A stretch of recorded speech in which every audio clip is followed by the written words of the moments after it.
Here we go again, Elites. It's me, Captain Vibes with HB Live Action. You already know what it is. Here to bring you my review of Bleach Chapter 605 titled, Don't Call My Name. You know, I like this chapter title. Now, basically this chapter overall, my main complaint with it is that it felt short. It was a short read. I believe mainly because two things happened. It was split and divided. Things that happened in Serite and the thing that happened in the Royal Palace. Okay, so first thing first, let's talk about something we haven't seen in a long time, and it was pretty cool. Jushiro and Shunsui with Captain Commander Shunsui on panel at the same time, talking, having a good conversation. You know, you see Shunsui going around looking at the catastrophic damage, wondering if the buildings will revert back to normal once all this is over. And that's when Jushiro comes in and they start talking and chilling. It was cool, man, because, you know, we all know they're boys, but again, the eye patch. The eye patch on Shunsui. Did Nanao heal his eye? I mean, or did Kubo just literally forget about that? I mean, this has been going on for quite some time now. It's starting to make me wonder. He just really forgot. But, hey, whatever. But that's not the big eye catcher. We know what the eye catcher is of this chapter. The damn, was it Kamikake, whatever the hell it was. You see UKITAKE standing there, and it looks, I know it's not his shadow, but yeah, it looked like just a weird symbol. It looked like a eye, a strange marking around it. And I'm thinking to myself, okay, what the hell is going on? Remember the last time UKITAKE, we seen him in a mysterious setting. It looks like he was in a hot spring. We see that big flower. I don't know if he was praying to something in the healing spot, or maybe that's what he was doing. Maybe that was a hint, you know, like a foreshadowing of what's coming into play now. Who knows?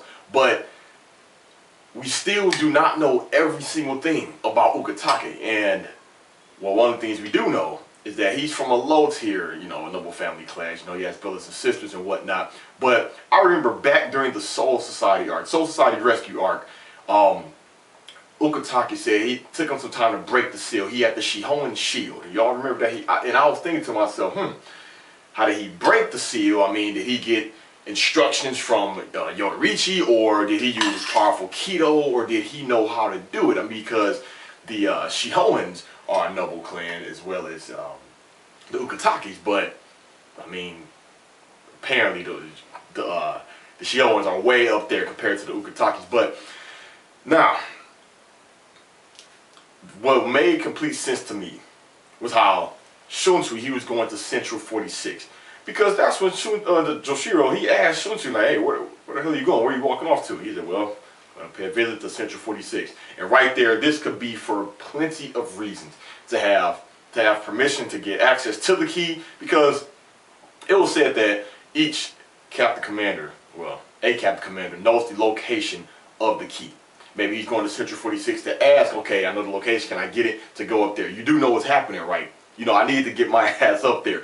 Or maybe he's going to ask for something else crazy. I mean, no, he couldn't have asked for no help from Aizen. No, hell no. I know. That'd just, I mean, someone like that. That'd be a hell of a twist, but no, I don't see that happening. But I'm pretty sure it's to get permission to go up to the Royal Palace. Now, this is my thing. On to the battle with Juha and Ichibe. This fight right here, you know, this is the part I really liked, because it didn't stray away from the fight throughout the whole chapter. You know, it wasn't something we have to wait till next chapter. It got right back to it, and he got down to the nitty gritty.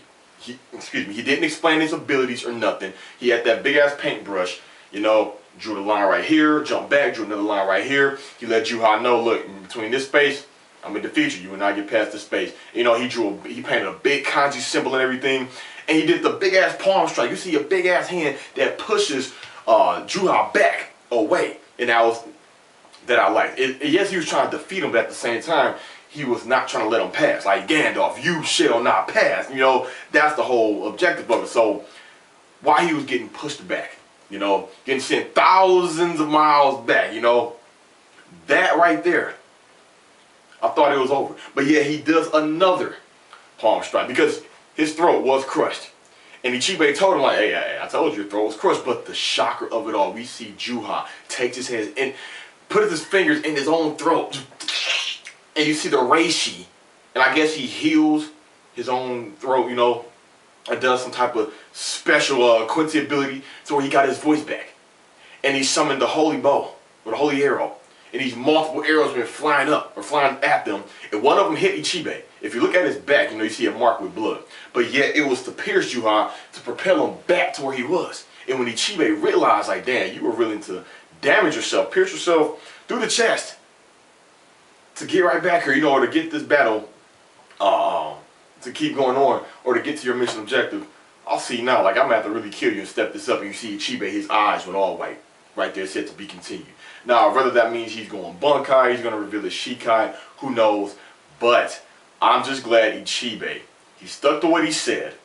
You know, like, your throat will get crushed. He was pushing him away. He wasn't explaining these abilities and everything. Maybe he may do a next chapter. We all know how Bleach is. And the fact that he's not wasting any time. But the way I predict this is going to go, naturally, we know Ichibe is not going to kill Juha. We know this. So basically, he's just going to keep doing all these new abilities and techniques that Ichibe has just to show us what he's capable of. And it's not going to kill Juha. He's just going to find some way to counter it, just like he did in this chapter, just so it can be a legitimate reason for him to show off what he can do. But Juha's going to counter. I mean, he has the blue vein, blue artery, and we see now, I mean, what else? Like, say if you break his arm, is he going to put his fingers in his arm and heal his arm? I mean, like, but whatever. But another thing I noticed in this chapter, Juha looked surprised. He was shocked. When he seen that big-ass Gundam hand coming at him, he was surprised and shocked. But I do like the pacing of this chapter. But like I said, I just can't help but to feel that it was short. I mean, you had your good lengthy dialogue with UKITAKE and Shunsui. And then it went on to fight. So you got dialogue between two characters who haven't sat down and talked in a while. And then you went on to a fight, which was cool.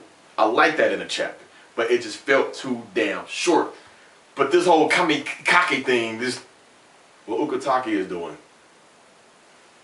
I mean, I don't know if this is his way of helping Shunsui getting his way to the royal palace.